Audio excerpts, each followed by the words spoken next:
And now it's time for Getting Real Cleveland. And I am your host. That's right, the host with the most, Doug Duke. I'm back, greatest influencer in the world. Not even self-proclaimed today.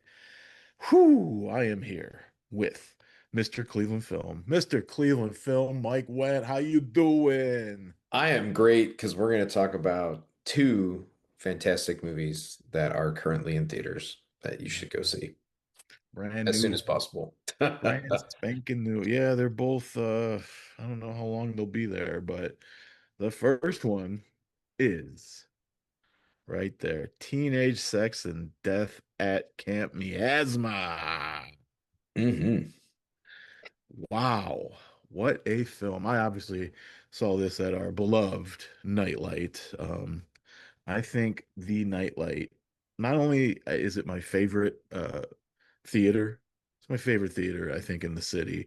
Um, like I said, I prefer if you're gonna go see the big stuff, like go to Phoenix, like see it like that. But this is my favorite theater to hang out at, to go to. They have a wonderful bar, so that helps. And you get to sit there and mingle and all that stuff. And I especially think for art house and indie and like if you're going to see anything smaller like that, this is the place to see it, especially I mean, the projection there is pristine, especially on that second screen, which this was on. Um, And I thank you anyway, for saying that as a board member of the Nightlight. Now, I did see this at Cedar Lee. I did a double at the Cedar Lee, but oh this was just my for more God. convenience. It's because I had a few things to do this weekend, but I managed to, get both of these films in. But anyway, Yeah, uh, yeah. yeah. Way to ruin it. I was not prompted to say that. Yeah. That was straight from my heart. Not rude. And then I got a nice thing from the board member who didn't even go see it there. No, Cedar Lee's great too, but like I said, I just have that feeling of a lot of the theaters I loved in LA, and just the hangout, the community, and everything. I think Nightlight is just fantastic for that, and I love just sitting there talking to the people that work there and the people I'm just meeting. Like, Yeah, we they're had we had passionate about the films, and yeah, and that's the thing that matters the most, I think. exactly, yeah. We met a couple friends there, right, just talking about Bourdain and the books, and then she came up to us after the movie and was like, probably the greatest Counting Crows like that ever been used, right? But yeah, Teenage Sex and Death at Camp Miasma is I mean, that's one of the best things I've seen this year. I think. I mean, it's been a good year. I'll tell you that. It's been a good year. Yeah, I enjoyed this movie. And I know we've talked about this before. I was a big admirer of I Saw the TV Globe, but I wasn't as high on it as others were. Now, Mhm. it's not a fault of the movie. It's just I felt a little bit like some of it just went over my head, or, it's not really maybe made for me, and I know it resonated though with a lot of people. Same thing with this movie. This is going to be one of those ones, the people who love it are absolutely going to fall head over heels for it. And there was a row of people behind me who I knew this was their movie. And like they were all like even before, like in the lobby, they were like they knew they were going to love it, and they did. So I'm glad that it worked for them. There were parts of this movie that I was like completely on board with. That opening credits scene, Yeah. phenomenal. And I was, though, partially, now I did read some reviews out of Cannes, so I should have like anticipated this more. I was kind of expecting that it was going to be more of a traditional, or more of a horror film. It's really not a horror film at all. I mean, there are moments where you're inside the movie within the movie. I, Um, yeah, but that's awesome. but it's almost like it's like a love story, of sorts, or just, a self-discovery, Yeah. and about also self-love and all of those things. So yeah, I I'm like I gave it a solid 4 out of 5, but I'm maybe not as high on it as some others that I've talked to about it so far. Yeah. I no, I sure I get that. And I same I loved I saw the TV Glow. I still have yet to see Jane's previous movie. Hmm. Uh We're all going to the World's Fair. yeah, yeah, yeah. And I know that's been on whatever. It was on something. I've had it in a list and I just never pulled the trigger. But anyway, I just highly impressed both of these last two. And like you're saying, like, like this one uses like the slasher hitch and like definitely fucking Friday 13th. Like Yes. it literally is the font, even and like you said, the opening credit thing was incredible. And just even Yeah. the font and all the The VHS, detail. Oh. all the details is like all Friday 13th. Even the video game, the way Yeah. it's played is like Yes. how the old Friday the 13th game was. And you know, we were having this talk with Anthony while we were having our old fashions. Uh and like he was like, I'm not really I was never really like too huge or like deep into those. Like I was like I saw the TV Glow, like like the Nickelodeon shows and like this and that. And it was like I get that too. And I think I kind of told him afterwards, I was like, it's not really about like being like kind of seeped into that. Like if you just kind of have the idea of what the lore of Jason and Friday the 13th is, like that's enough, I Oh think yeah. Yeah. like on the surface because I think they nailed that and like kind of like what you think of like what Jason is because Yeah. the first one is just like his mother and it's not like what you think like what it's I said the same thing, it's like kind of like I think from Dream Warriors on is like kind of more what you think what Freddy Krueger is once he was like into the pop culture. Like Yes. the first one's not exactly like that. Obviously, it starts there, and the first Nightmare on Elm Street's fucking legendary. But it is like Dream Warriors is the more like ooh fun Freddy, and he's doing all these other crazy things, and like the same thing kind of happened with like Friday the 13th. Like eventually it became like what everybody thinks it is. Kind of like a parody of itself in some way. Right. And my personal favorite, and it was the one that I kind of probably first saw, and it's the only one that I've went back to really even watch some of them that I still kind of at least enjoyed was Jason Lives, which is Yes, the sixth one. that is my personal favorite of Yeah, the I think series. Jason Lives is the best of just like So the funny. pacing and the fun and like what we think of as these. Like, I just want to go in and like watch a bunch of people get killed for no reason. Like that's Yeah. um anyway, so I don't I mean like I can honestly do without those movies in a way. Yeah. Like, I don't need them in a way. But I think on the surface of just that for this movie, I think this is like the best Friday the 13th I've ever seen. Yeah. No, sir. I mean, I feel like if you have an appreciation of the Friday the 13th movies, even if technically some of them are not really, they're kind of pieces of garbage at times. But I think if you have that, also if you have the knowledge of, something like Sleepaway Camp, which is, I love that movie, but understand that it's problematic in a lot of ways in its depiction of certain things, especially, I mean, there's a lot of creepy men in that movie. There's the Mhm. whole the big twist ending that is still debated to this day.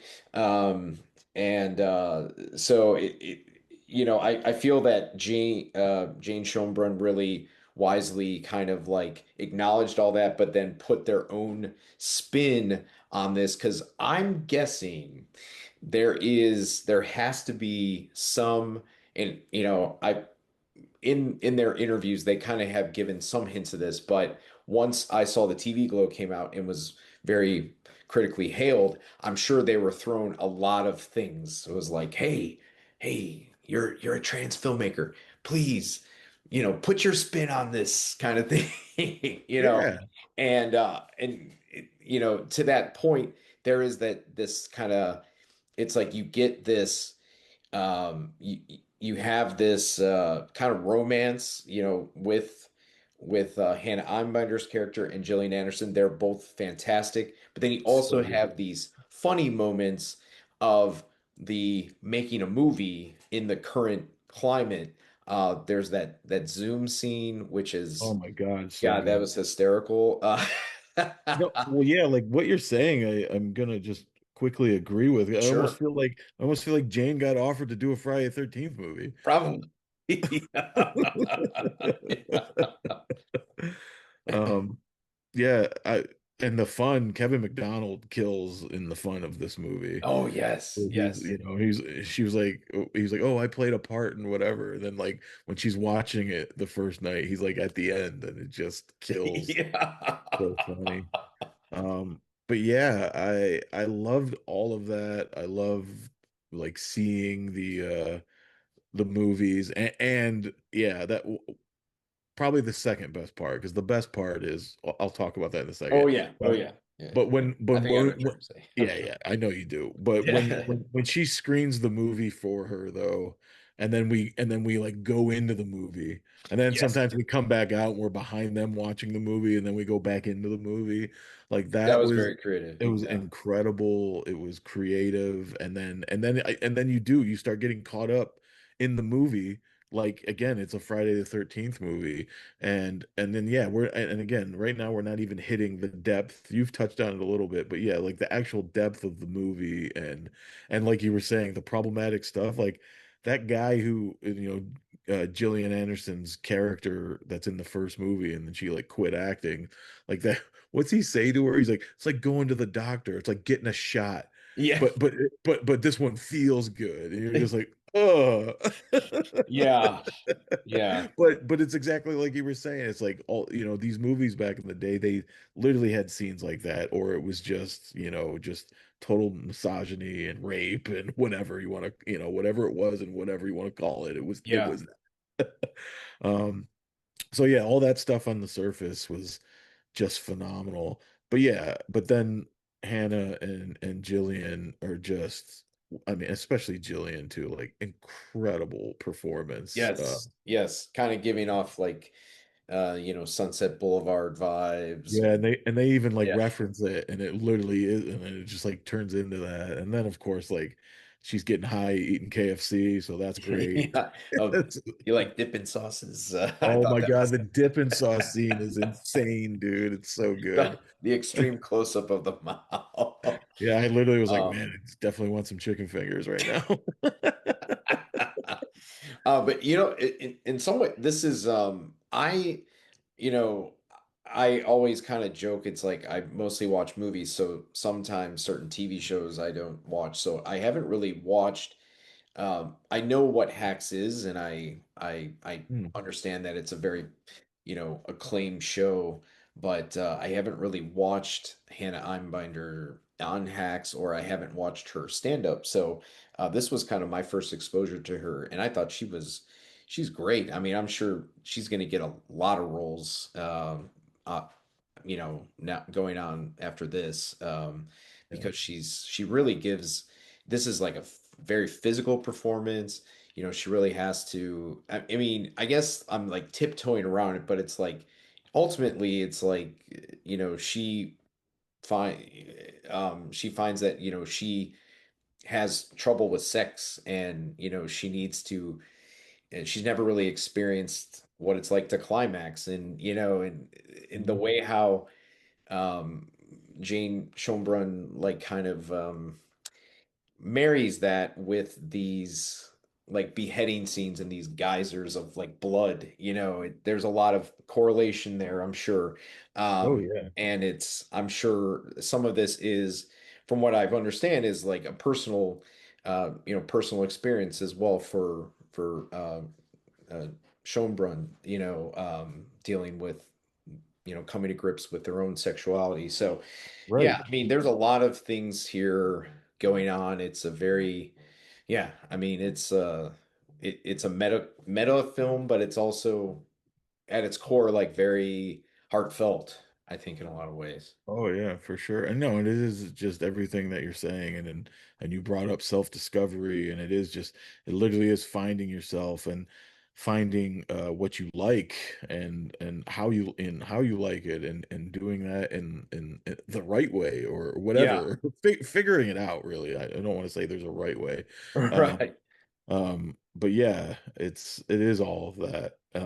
It's really incredible, and the layers of that, because we're going in the movie and kind of using the movie, because that's like Gillian Anderson, like how she loses her virginity, and it's just like also like on the films, like in the film, and like there's just like all this stuff going on, and the way she helps her, find herself, and just yeah, there's so much beauty. There's so much incredible imagery too. Like, there's a scene where she's looking at herself in the mirror, and then she gets like this fragmented thing of little death as well, and she just like, takes her shirt off, and that's everything that happens. Like, pretty much from then on too is just like wow.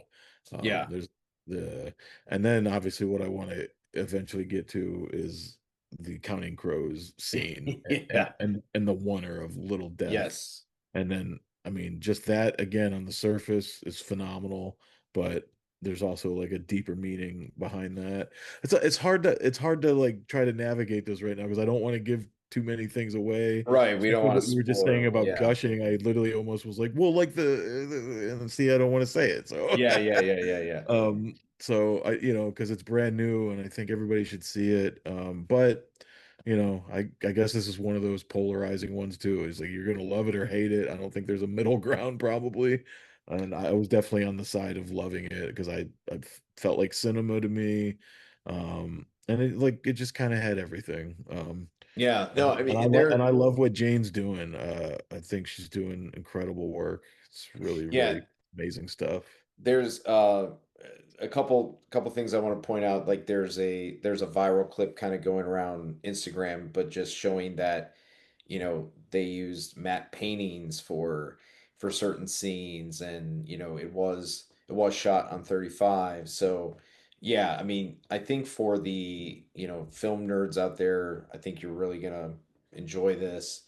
Even using the actor from Mulholland Drive as one of the gas station people and stuff. Oh, yeah, Patrick.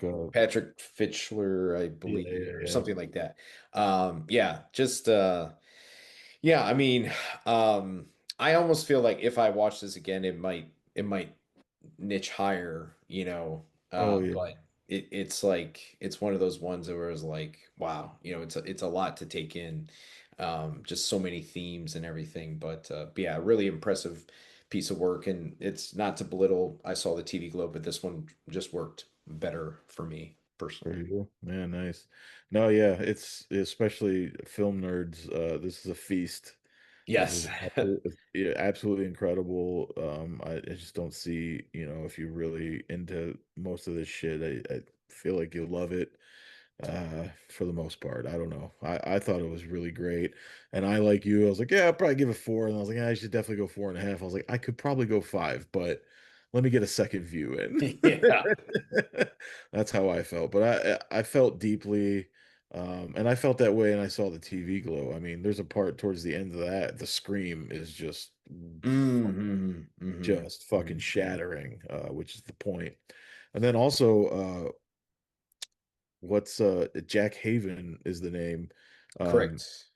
uh well I don't think she anymore, but what Yeah, I believe maybe they they he were in yeah. they were I one of don't the know. daughters in Bill and Ted, Yes. and I Yes. believe also also in that Atypical show I think I watched. Yes. That was a show Yeah. I really enjoyed. Yeah. But yeah, And Jack Haven is in I Saw the TV Glow and then is Little Death in this and that I also loved of like, there's just this hole in the lake and like yes. like it watches us. Like it's making the movies and spitting out the tape like there's so much incredible imagery and as well as what you're saying with the matte stuff and how that actually works in the movie of the realism and the just like of just toying with all of this. It's like see like that right there, like how is that not a good movie?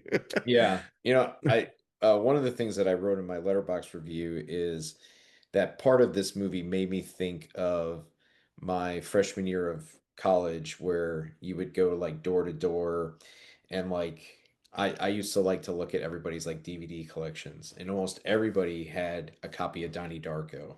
I feel like for a certain generation, this is going to be that movie that that they discover, or like I mean, they may not have DVDs of it, because of course us freaks will, Yeah. but it's going to be one of those ones I think that for a certain population generation, this is going to be that movie that is the Donnie Darko for them. The one that they're like, "Oh my God, have you seen that movie?" Yeah.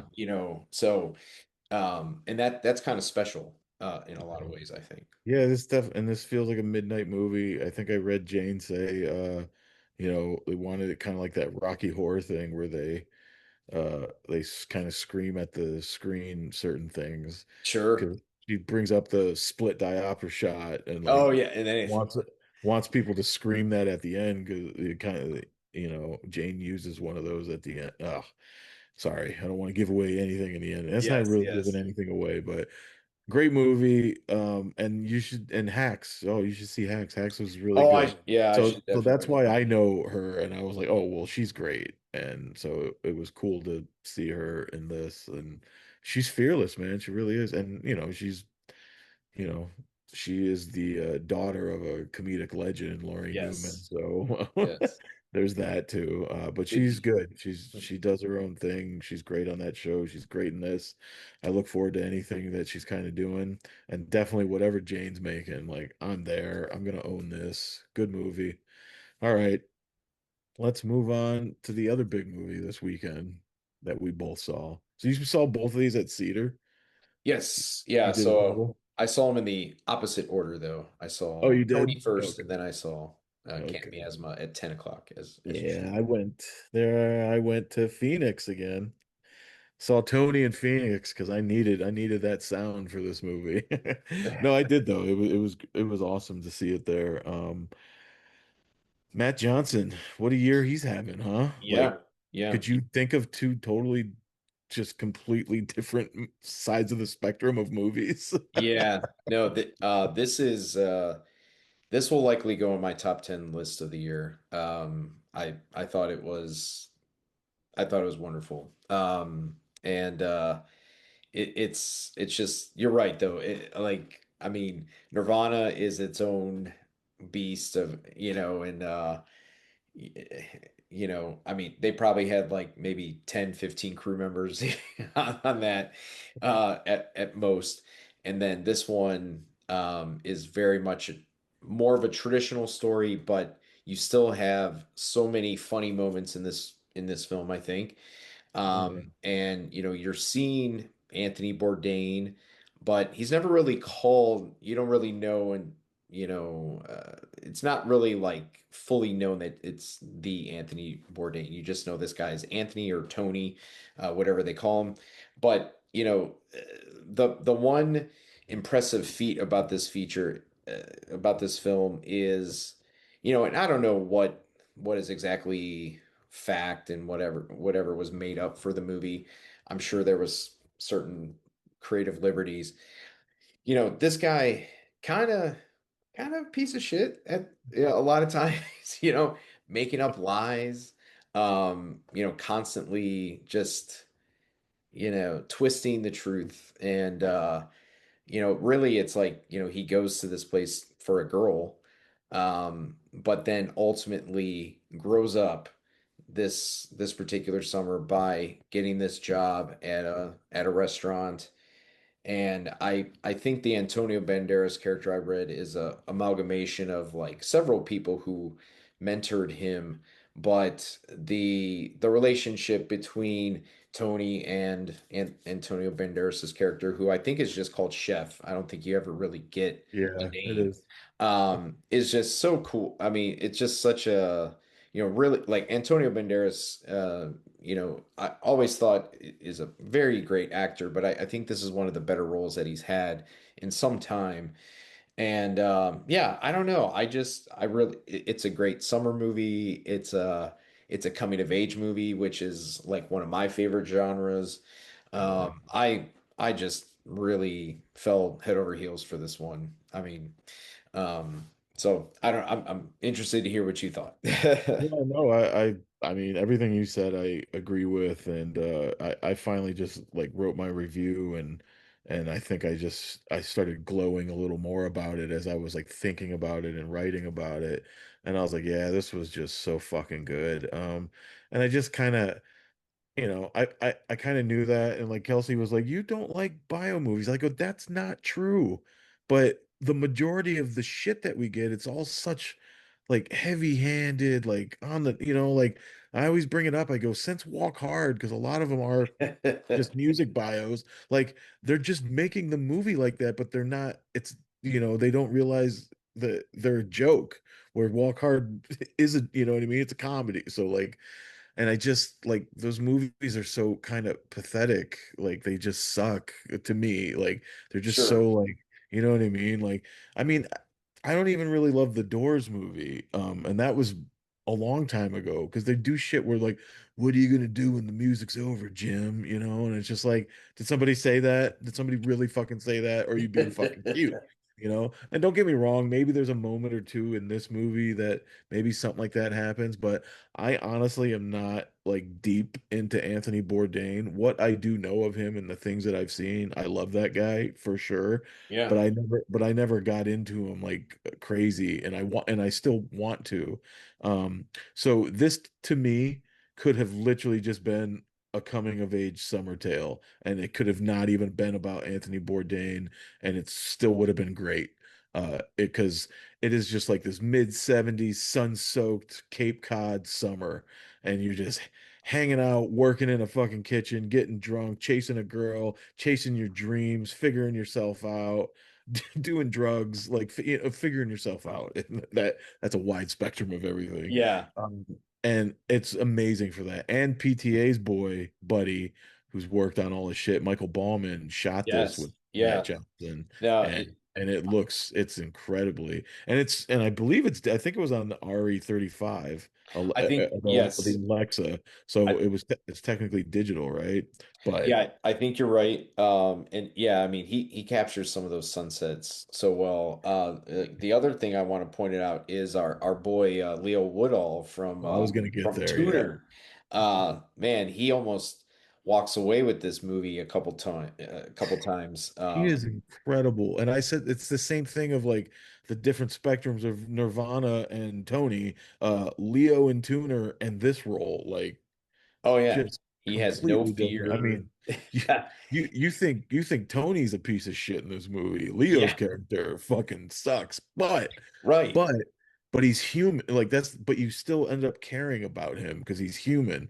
But at the end of the day, he's gonna thieve. He's gonna beat the fuck out of people. And I mean, he throws a punch at Antonio, and it's so heartbreaking because Oh Antonio, yeah, he's like, I like you, and like that moment, man, I was like, oh my God, man, I got yeah. crushed. I got Well, crushed, man. the the fact that like he takes these tokens of like, taking a knife and like cutting off a piece of a board, like a door frame, like Yeah. when he scores with a woman. It's Yeah, that could fall back into the teenage sex camp stuff of yeah, yeah. problematic fellas. No, for sure, for sure. No, it's Yeah. like he's great. Even in a smaller part, that comedian Stavi, I think is Yes. Stop. anytime he's on the movie, I just kind of like I just have to chuckle. Like even if he has to be somewhat serious, he's a funny guy. I mean, he was Yeah, so he's good great. in Begonia as Yeah, well. yeah.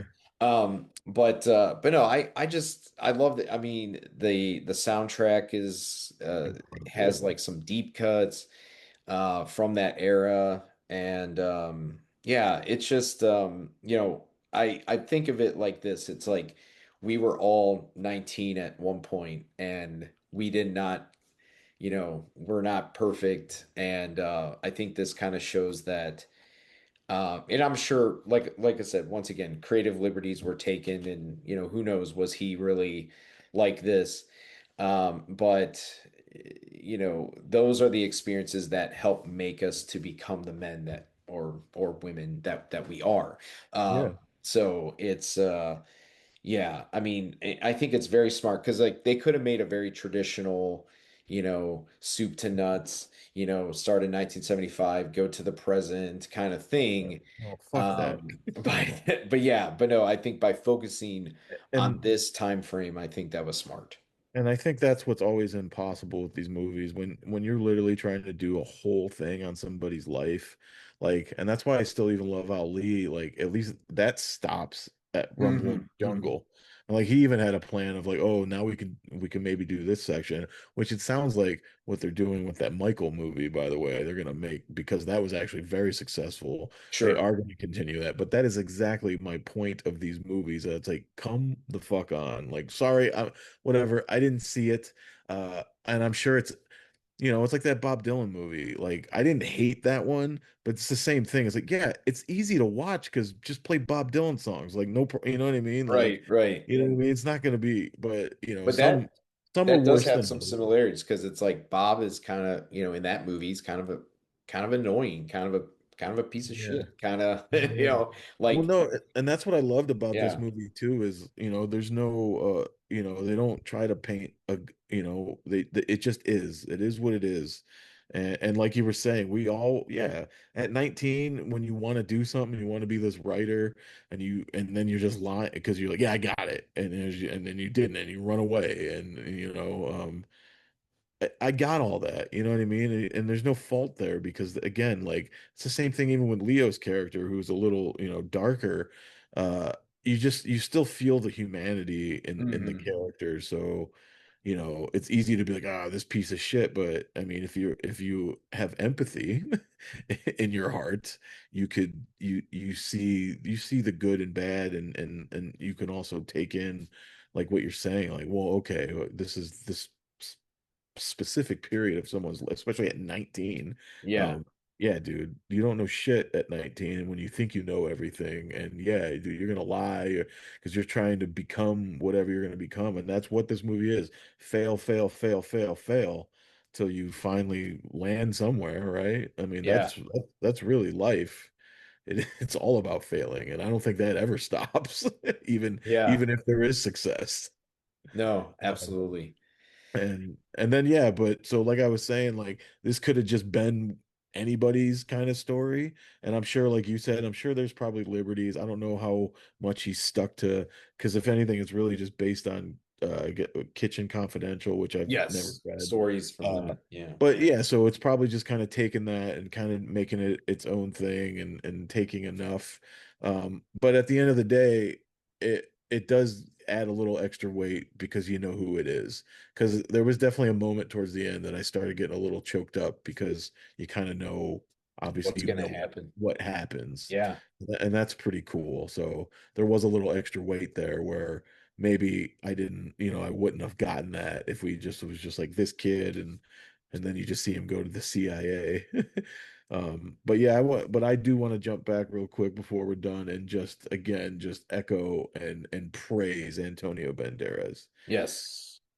That was like you said, I haven't my that's my favorite of him since Pain and Glory, which hmm makes sense because he's with Pedro, who Yes. Oh they've yeah.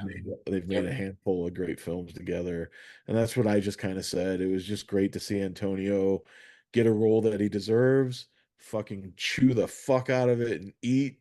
And we need to see more of that. We need to see him with great directors and directors that he's already worked with before it's all said and done because we've got a lot of him, don't get me wrong, we've got but I want more. I want to be greedy. I want more great Yeah. Antonio Banderas roles, and not just like some of these like side action movies that he's making every now and then. Like, no, man, look at him, look how great he is in this movie. Like, just one of the best, one of the most charming and graceful men we've ever seen on the screen. And that man is still so gorgeous.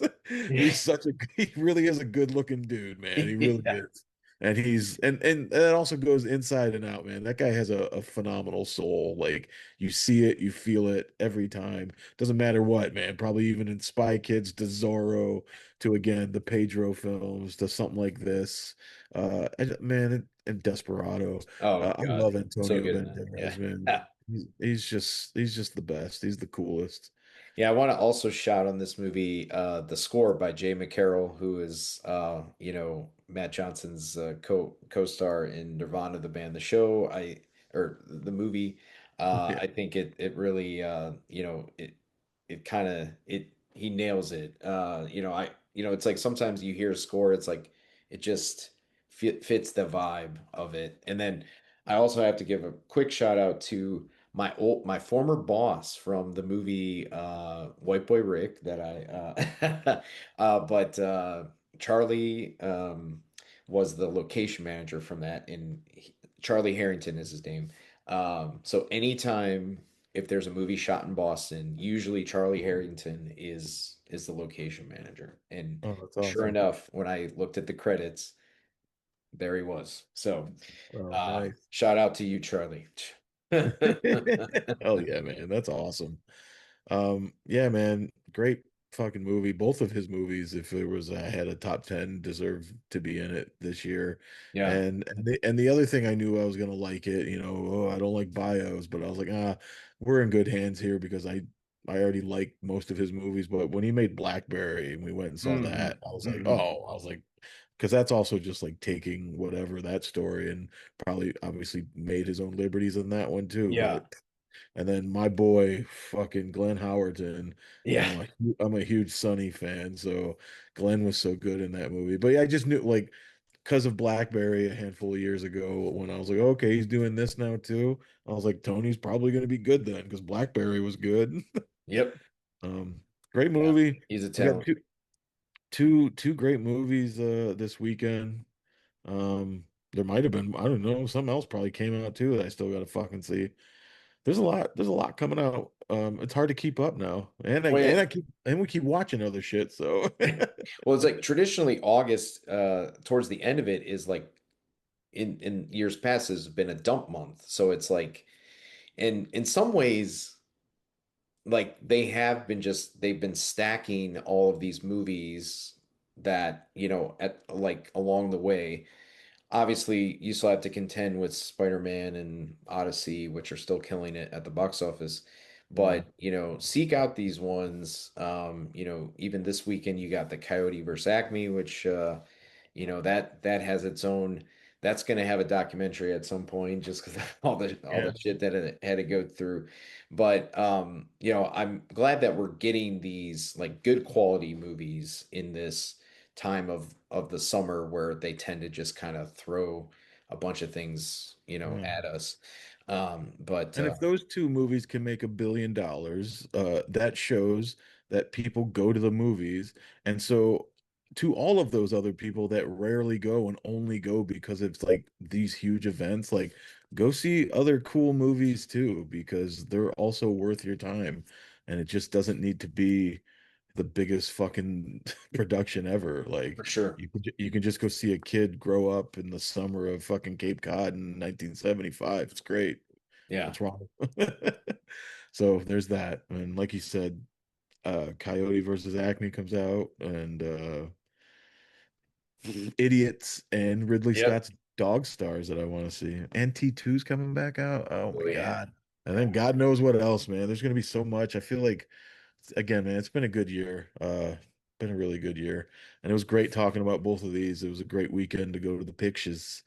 Mr. Cleveland what a Film. picture. Let what a picture, both of them. Any last words on your Tony and Camp Miasma? No, man, I think we've said it. Just support these movies, support these filmmakers. We need stories like these. Yeah. Movies, everybody. Movies, movies, movies, movies. Go see them.